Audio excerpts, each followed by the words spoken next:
Today's AI wants to move from data centers to edge devices.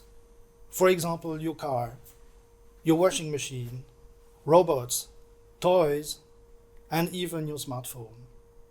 But this comes with massive challenges. The more you want processing into edge devices, the more you're draining your battery. And also, the less you want to process on board, the more you have to handle with data. And data flows can be immense. For example, 1 hour of camera recording can generate up to gigabytes of data per hour. And in turns, this implies cloud access latencies. So there is a problem in energy consumption, in latency, and in battery drain, and in data overflow. So neuromorphic computing wants to address these challenges. And at Fortis, we like to take academic research from the universities and other research centers and apply it to real industrial use cases to fix these challenges. The whole concept of neuromorphic computing is based on spiking neural networks. So these neural networks are very similar to classical neural networks. The massive difference is that they don't process batches of numbers, but individual spikes in time series.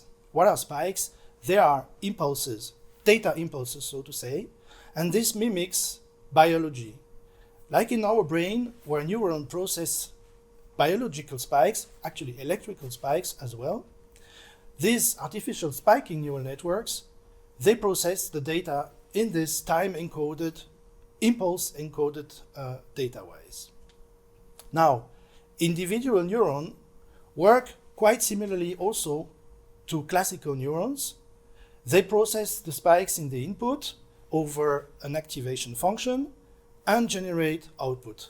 But the activation function is very much different. It's not an abstraction, a mathematical abstraction. It is oftentimes modeled after biology. And this activation functions integrates the spikes in the input and then outputs one or several spikes in the output, depending on a series of internal variables. So now let's have a closer look at the spike output of a very simple spiking neural network. So on this diagram, you see the output of a very small network of 9 neurons. On the vertical axis, you see the 9 neurons outputs, or the spike trains, and on the horizontal axis, you see the time. So what first strikes to your mind is that you see that the spikes, they don't happen like randomly, they happen at specific timestamps. This means that as well as the input, the output is time-coded. This is very important. It means that time is part of the data itself and doesn't need to be processed separately. This is especially important for time-driven series like audio, video, or sensor data, for example. These figures show you how real data, numbers, can be encoded into spike series. This is mostly done by the developer, and there are 3 big families of data encoding. The first one, the most obvious one, is rate coding. So basically, as you see on these figures, the values are encoded as frequencies in spike trains. For example, a value of 12 would be encoded as a spike train of frequency 12 Hertz. This is very obvious because it's easy to port classical neural networks into spiking neural networks with this encoding scheme. But it's not very data efficient. It generates a lot of input spikes. So there are other families of encoding, like temporal coding, for example. Temporal coding takes the time between 2 spikes to encode for the value. So here, 12 would be, for example, 12 microseconds between 2 spikes. This is very data efficient since only 2 spikes can encode for the same value. Now there's a third family of encodings called population coding, where, for example, in the simplest form, every neuron codes for a single value. This is very data efficient because there's only one spike coming in for a value, but of course this consumes a lot of neurons. So people generally use combinations of the three approaches to reach the optimal data sparsity that they want in the input.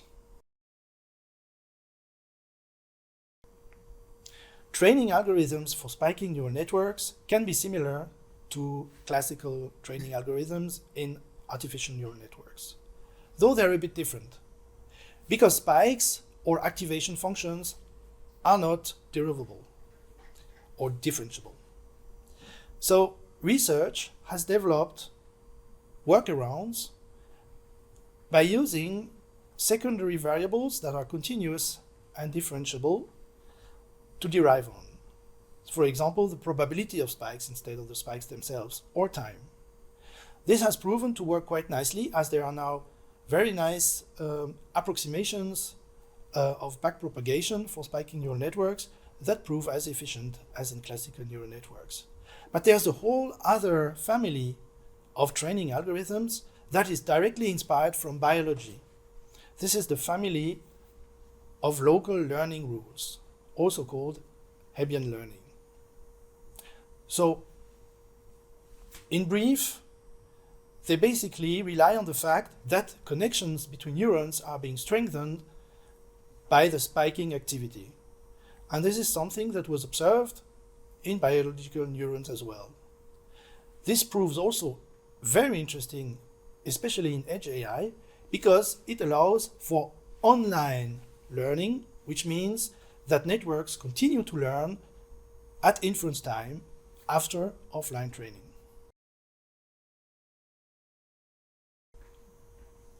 Neuromorphic computing is not only about theory and software, it's also about hardware to run this on efficiently on edge devices.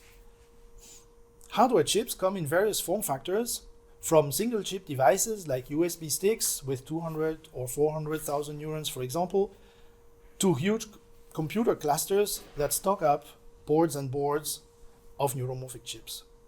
Of course, in the middle, everything's possible. And they come in three main families. The one is fully analog and is mostly academic now and implements individual neurons as electrical circuits. On the other extreme, there are full digital implementations which simulate neurons in more conventional chips like ARM chips, for example.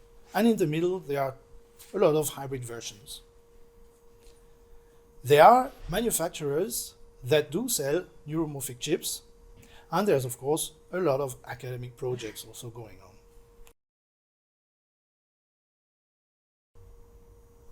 In the family of neuromorphic hardware, there's also a whole subfamily for sensors. They are not per se called neuromorphic sensors, but they're also inspired by biology.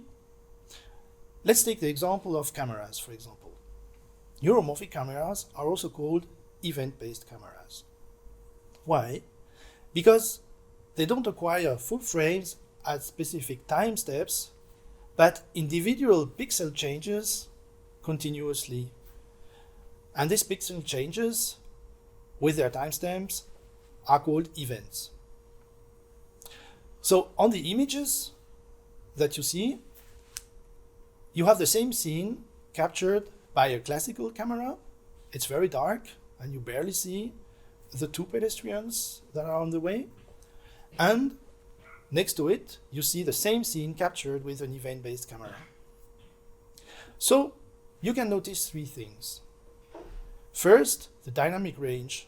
The two pedestrians are clearly visible in the event-based capture, where they are not in the classical approach. Three different things come to your mind while watching these pictures. First, you can see much more details of moving objects in the event-based picture, so to say, the gray one, and less details in the other one. That's because event-based cameras, they capture movement much better than static information that doesn't generate pixel intensity changes. Second, you can notice how the dynamic range is different between the two views. In the classic view, the scene is very dark and you barely see the second pedestrian, where you see it very clearly in the event-based view. That's again because the camera captures pixel intensity changes and doesn't care about ambient light. Third, you can notice that in the event-based view, contours are being represented rather than full bodies. That's again because pixel intensity changes are generated by the shape or the contour of objects that move and not their background. Let's have a look now at this schema with the rotating stain on a wheel.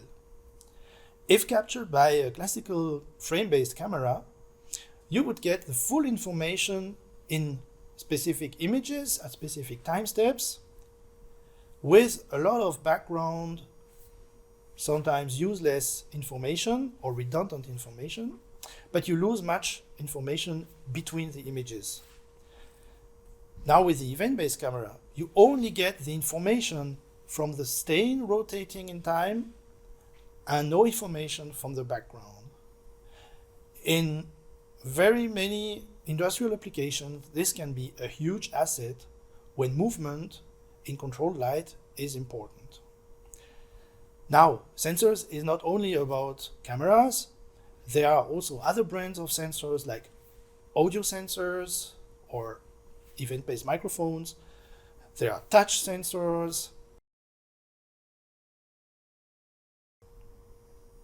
Now, before you move on to further videos which will show you details of neuromorphic applications, I would like you to take home 4 assets of neuromorphic computing, namely energy efficiency. Spiking neural network running on neuromorphic computing can come up with 3 orders of magnitude power savings. Second, latency. These neuromorphic sensors can feed in their events directly into neuromorphic hardware, and you can obtain latencies as low as the microsecond.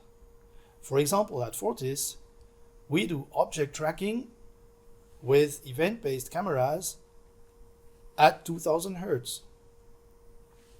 Third, compact and scalable hardware. This hardware can be tailored to your need, also from the cost point of view. And fourth, adaptive learning. Online learning enables you to further train your system in production. For example, for gesture recognition, a new gestures can be learned in production after training.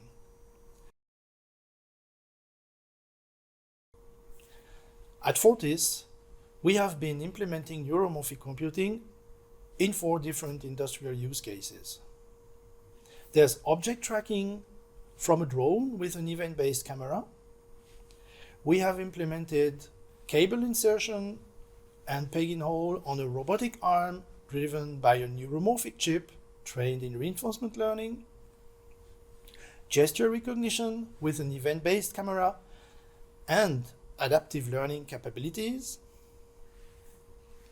and items tracking, like I said, with a huge frequency of up to 2000 Hz for bin picking on conveyor belts. So, thanks for watching. I hope that this video teases you to watch our other videos, which will show you more details on applications of neuromorphic computing. And in case needed, Fortis is at your disposal for more information on theoretical or practical aspects of these fields of science and technology. Bye.